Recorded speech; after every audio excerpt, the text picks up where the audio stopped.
¿Por qué específicamente necesitamos hablar de la pregunta número D?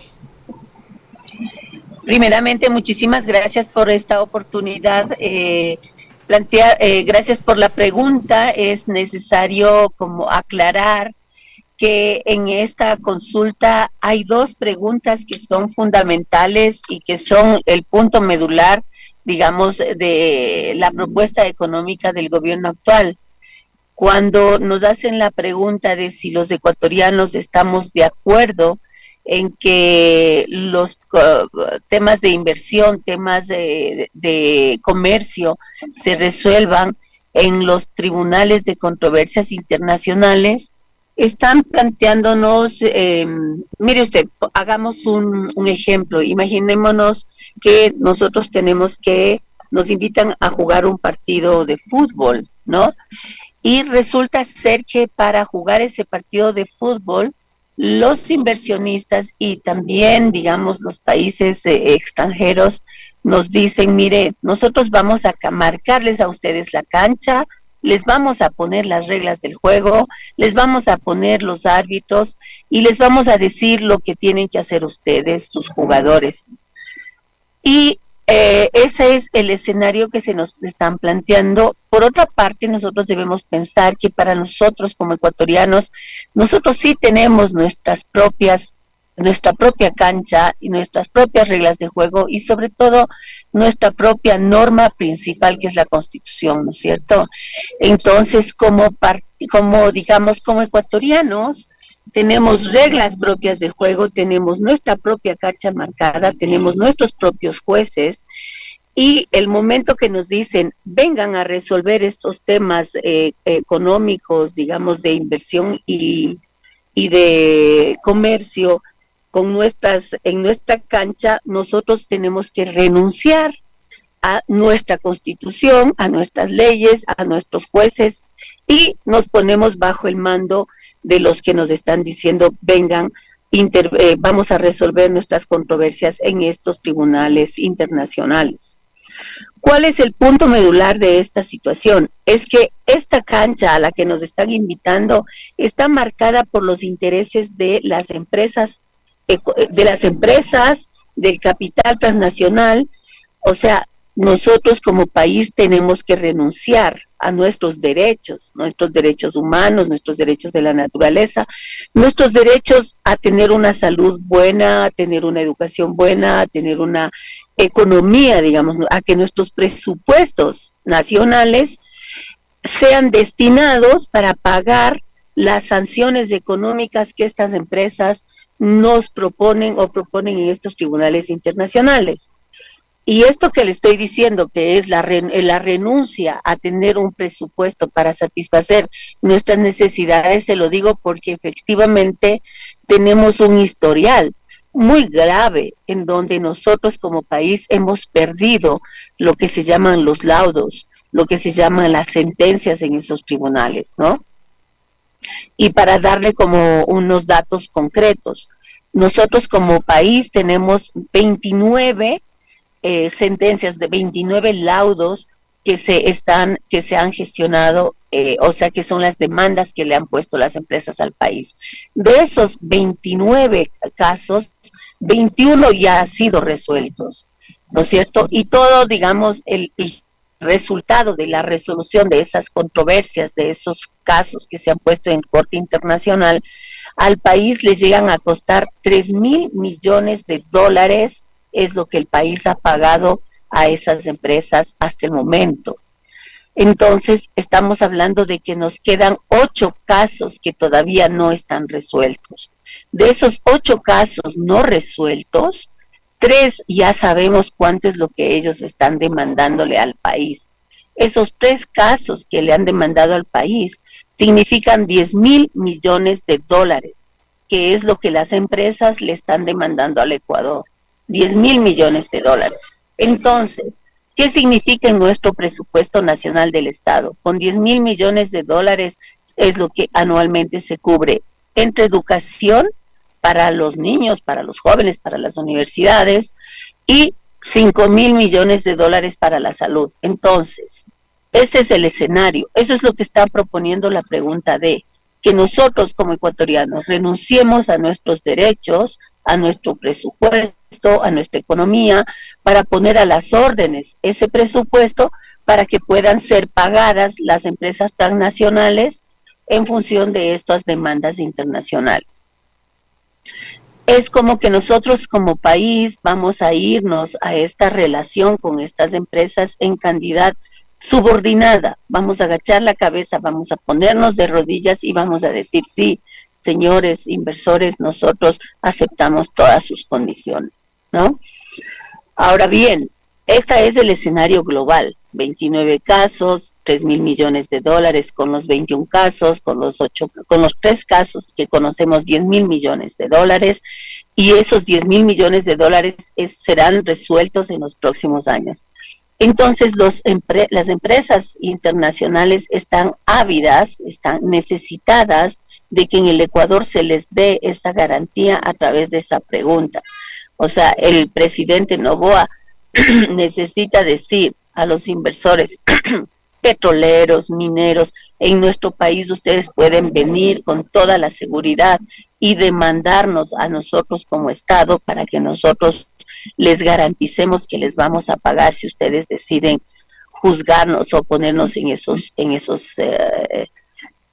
digamos, en esas instancias, ¿no es cierto?, en esos tribunales de arbitraje internacional. De acuerdo a lo que usted, sí, le escuché perfectamente y con mucha atención. Y de acuerdo a lo que usted menciona, también pone en manifiesto algo que se contradice a muchas personas, porque dice que con la pregunta de lo que vamos a tener es un arbitraje internacional que puede garantizar la imparcialidad en el marco jurídico y que de esa manera nos llamaría como una oportunidad para atraer inversión extranjera. Con lo que usted pone en manifiesto, ¿por qué sería entonces, cuál sería lo correcto? ¿Qué se debería votar? ¿Votar sí o no durante esta pregunta del referendo? Definitivamente se tiene que votar no.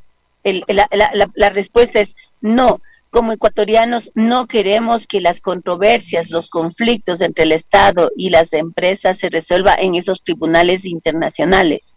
O sea, lo que nosotros necesitamos como país, digamos, es fortalecer nuestro propio sistema de gobernanza como país, ¿no es cierto? Tenemos que modificar la situación, el manejo de la justicia, y la justicia en nuestro país lo que tiene que estar mirando es que la seguridad jurídica no tiene que ser solamente para las empresas, la seguridad jurídica tiene que ser para los ecuatorianos. Y de acuerdo a lo que usted menciona, sí, de acuerdo a lo que usted menciona, entonces le consulto, porque usted hablaba sobre el tema de la soberanía y de todo lo que significa y las empresas que hay que pagarle. Entonces, al votar no, ¿por qué debería votarse no? ¿Se violaría nuestra soberanía en tal caso?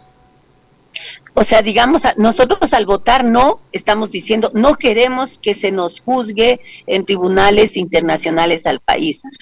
Mira, en esos tribunales internacionales, la garantía, o sea, los únicos que pueden poner demandas en esos tribunales son las empresas. ¿Ya? Los estados no pueden poner demandas en contra de las empresas.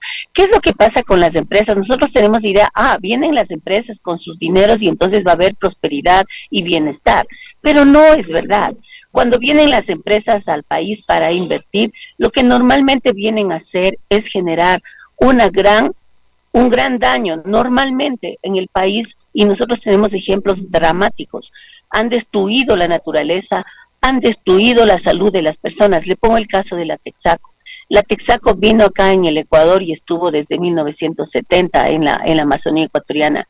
Lo que generó fue la destrucción de toda la región norte de la Amazonía, miles de millones de desechos, de petróleo, de aguas tóxicas, miles de hectáreas destruidas y la gente, también tenemos miles de casos con gente con cáncer que en este momento están muriendo, y demandamos, los afectados demandaron a la Texaco en cortes nacionales y en los Estados Unidos, y por todos esos daños. Resultó que la sentencia fue de 9,000 millones de dólares que la Texaco tenía que pagarle al país para recuperar esos daños ambientales y sociales. ¿Qué hizo la Texaco, que son unos vivísimos? Pusieron demandas internacionales al Ecuador en estos tribunales de arbitraje internacional. ¿Qué pasa ahora en este preciso momento? La Texaco está a punto de ganarnos un arbitraje internacional por más de 2,000 millones de dólares. O sea, nosotros terminamos las elecciones de esta consulta popular y si gana el sí, automáticamente la Texaco ya se gana en ese tribunal a favor de la Texaco y el Ecuador tiene que, del presupuesto nacional de este año 2024, destinar más de 2,000 millones de dólares para pagarle a la Texaco, siendo que la Texaco nos ha hecho tantísimo daño durante estos 40 años que explotó petróleo, que dejó miles de personas con cáncer, que dejó destruida la región amazónica y la naturaleza. Ella debería pagarnos a nosotros, pero mire usted cómo es de paradójica la historia y cómo esos tribunales lo único que les interesa es asegurarles a las empresas sus condiciones. Son unas condiciones súper perversas, o sea, son de una avidez por el dinero, que no solamente se contentan con haber explotado y sacado todo el petróleo y dañado toda la Amazonía y dañado a los ecuatorianos, sino que quieren más. Y ahora nos van a quitar la plata que es para la salud de los ecuatorianos para beneficiar a la Texaco. Entonces ahora la Texaco además se va a embolsicar 2,000 millones de dólares y la razón que ellos dicen para ganar esos 2,000 millones de dólares es que se les ha dañado la imagen corporativa en los juicios que los demandados pusieron internacionalmente y la pobre Texaco ahora está con su imagen afectada porque ahora se sabe que es una empresa contaminante.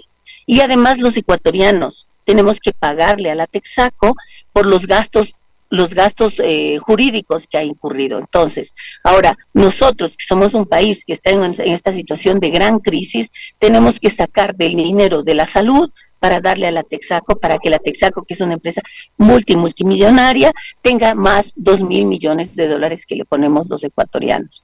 Esas son las consecuencias de estar en los arbitrajes internacionales. Por esa razón es que debemos votar no, porque a nosotros no nos conviene como ecuatorianos meternos en esas cortes y someternos a esas reglas en favor de las empresas. Tenemos que nosotros mirar como país, ver la manera en la que nosotros como país mejoramos nuestra economía, nuestras leyes, nuestra justicia, nuestra forma de gobernanza en favor de los ecuatorianos que trabajamos del campo, que trabajamos en la ciudad, que generamos riqueza para el país.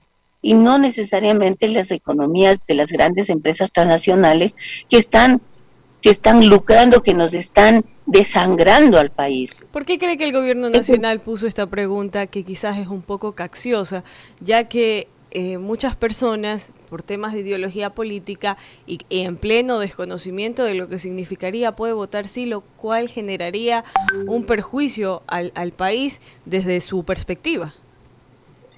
Por supuesto, yo creo que esto es una acción de viveza criolla, es como hacer una carambola, ¿no es cierto? O sea, pensando, yo creo que van a votar la gente por ignorancia, todos sí, y que como va a votar las 11 veces sí, entonces de carambola le va a salir esta pregunta y con eso va a poder el presidente, digamos, ser aceptado por las condiciones que están poniendo los capitales internacionales, en el sentido de que favorezcamos como país a estas economías. El presidente pertenece a un sector de la sociedad empresarial, entonces él se rige a las reglas del juego empresariales y él piensa que las reglas que se tienen que normar las relaciones humanas en este país solo necesita garantizar los derechos del capital de las empresas y no pensar en que hay derechos humanos, que hay derechos de la naturaleza, que hay derechos de la gente a tener salud, a tener educación, no le importa. Eso se evidencia en esta pretensión de poner esta pregunta en la consulta, ¿no? Y lamentablemente yo creo que es una persona tan joven, una persona que no ha vivido en el país, una persona que tiene una mirada muy muy particular, ¿no es cierto?, en esa línea, ¿no? Y no se da cuenta, además, creo que esto es muy grave, que el momento que se entra, o sea, que aceptamos estas condiciones de cortes de arbitraje internacional, estamos favoreciendo a las empresas transnacionales, a los capitales internacionales, y poniendo en desventaja a los capitales nacionales, a los inversores nacionales. Entonces, imagínese usted, los inversores nacionales van a entrar a competir con los inversores internacionales en condiciones de suma desigualdad, y entonces inclusive la economía de capitales nacionales van a verse perjudicadas por estas condiciones que está pretendiendo imponer el presidente a través de la consulta. Entonces, la propuesta es vote no. A la pregunta de vote no. Y a la pregunta del trabajo por horas, vote no. Bien, esa es, digamos, la consigna. Bien, gracias por estar participando con nosotros. Y eso es la misión de un medio de comunicación responsable como es Radiovisión, escuchar a los exponentes, escuchar a personas que tienen su criterio, pero me llama la atención y quisiera escuchar, porque veo que usted no es una persona que está haciendo su opinión diciendo voten todo, no. Usted ha aislado a dos preguntas que considera que le hacen daño al Ecuador. Entonces, eso quiere decir que los ecuatorianos tenemos la libertad, de entre las preguntas del referéndum y la consulta popular, leerlas bien para el momento de acudir el día domingo, decir, por esta doy el sí, por esta el no. Es decir, no es que se va a votar en paquete. Eso es lo que la ciudadanía debe entender un poco, ¿verdad? Sí, claro, o sea, yo creo que es bien importante que no nos dejemos sorprender, o sea, nos ponen dos preguntas de economía esencial y fundamental, estructural, de la estructura económica de nuestro país, que es el tema del arbitraje y que es el tema del trabajo por horas. Ahora, las otras preguntas relativas a seguridad, muchas de esas preguntas ya están resueltas o se pueden resolver con la misma normativa que el país ya tiene. Lo que ocurre, me parece a mí, con el tema de seguridad es que se tiene que definir una estrategia y, digamos, una gobernanza desde el Ejecutivo que sea más efectiva, ¿no ve? O sea, nosotros estamos en estado de emergencia y definitivamente el tema de las matanzas y de los conflictos estos de inseguridad y de muertes en las calles, en las ciudades, no se ha resuelto, digamos, ¿no? Tiene que resolverse el tema de la corrupción y la vinculación de los altos mandos del gobierno, del ejecutivo, del judicial, en relación con el tema del narcotráfico y la relación con el narcotráfico. Entonces, eso es una depuración al más alto nivel y que efectivamente se enfrenten, digamos, las situaciones también estructurales para resolver este tema. Yo no quisiera meterme con las otras 9 preguntas. Yo creo que finalmente cada persona evaluará, digamos, cómo considera si es conveniente o no. Lo que yo sí creo es que es una zapada definitiva, una viveza criolla, meter las dos preguntas en esta consulta, y que creo que son las preguntas fundamentales. O sea, el verdadero interés de que se resuelva por vía de consulta popular preguntas, las medulares, las principales son esas dos preguntas, porque están modificando la Constitución. En la Constitución de nuestro país hay un artículo que es el 422 que establece que se prohíbe que se resuelvan controversias de orden de inversión o digamos, de capital a través de laudos internacionales, a través de cortes y tribunales internacionales. Eso prohíbe la Constitución. Ahorita lo que el gobierno con esta pregunta está llevando abajo ese artículo de la Constitución y haciendo una modificación a la Constitución para abrir las puertas a estas condiciones que significa que nosotros como país nos sometamos a estos tribunales internacionales. Entonces, esa es una pregunta estructural fundamental. La estrategia de ponerlo dentro de esta consulta es una viveza y una estrategia para lograr un sí cuando la gente está realmente pensando en una cosa fundamental que es absolutamente legítima. Los ecuatorianos estamos aterrorizados, sí, estamos con miedo, necesitamos medidas de seguridad, sí, eso es verdad, pero las medidas de seguridad y las acciones efectivas para resolver el tema de la inseguridad en nuestro país, yo pienso que se tienen que resolver no con una consulta. Y creo además que la consulta es la campaña para la reelección del presidente. Perfecto. Y es una campaña que cuesta $60 millones que estamos poniendo los ecuatorianos, porque esos $60 millones de esta campaña salen de las arcas del gobierno, y por lo tanto el presidente de la República está teniendo disponibles 60 millones para una campaña de reelección. Es eso en definitiva. Muchísimas gracias por esta entrevista, realmente nos pone en contexto y en manifiesto y agradecemos su sinceridad. No es un tema político o que busca polemizarse al hablar de todas las preguntas, sino que específicamente se resalta la pregunta D y la pregunta E. La pregunta D que resalta sobre el arbitraje internacional y la pregunta E sobre el tema del tema laboral, el trabajo por horas. Ivonne, ha sido muy agradable tenerla en los estudios de Radio Visión Manaví 650M. Las puertas de este medio de comunicación están abiertas para futuras entrevistas. Ya en la parte final. Bueno, le agradezco muchísimo y la verdad es que es una invitación a todos los ecuatorianos, a todos los escuchas de este prestigioso medio de comunicación, a que reflexionen y a que por lo menos estemos súper atentos. La pregunta E y la pregunta D, ¿se debe votar? Definitivamente no. Muchísimas gracias por la entrevista. Muchísimas gracias.